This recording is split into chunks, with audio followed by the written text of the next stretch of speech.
we are actually looking forward to a very good year with all our infrastructure improvements.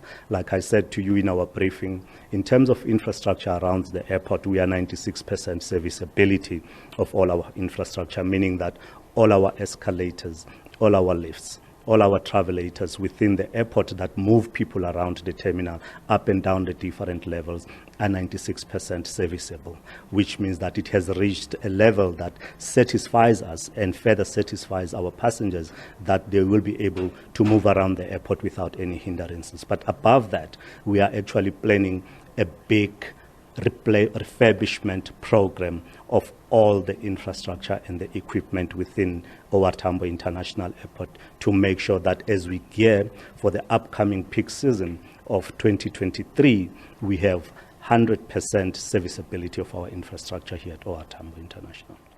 Tell us about those new airlines. We know very well that you've also announced some new measures in terms of airlines that will be coming back and airlines and routes that will be open to ensure that at least your services reach other countries as well. Tell us about those plans and who has been coming back online as we speak right now. Okay. So we have Condor Airlines coming from Germany. We have Belgian Airlines. We've got Eswatini Air, which we have just welcomed this weekend. We have Côte d'Ivoire Air coming from Ivory Coast.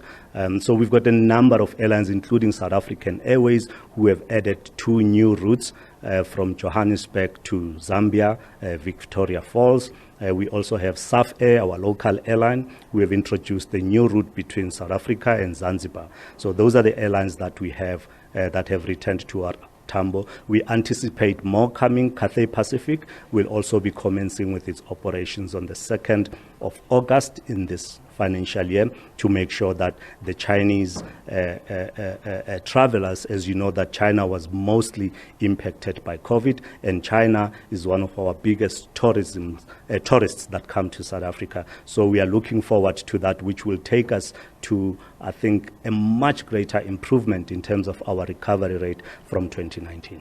Jet fuel security. We know very well that that announcement from BP of them pulling out their services out of South Africa left a little bit of concern around the shortages of the jet fuel, and also looking at the fact that there's also that Russia and Ukraine war that is ongoing, that has served to really disturb the inflows and exports and imports of fuel into the country.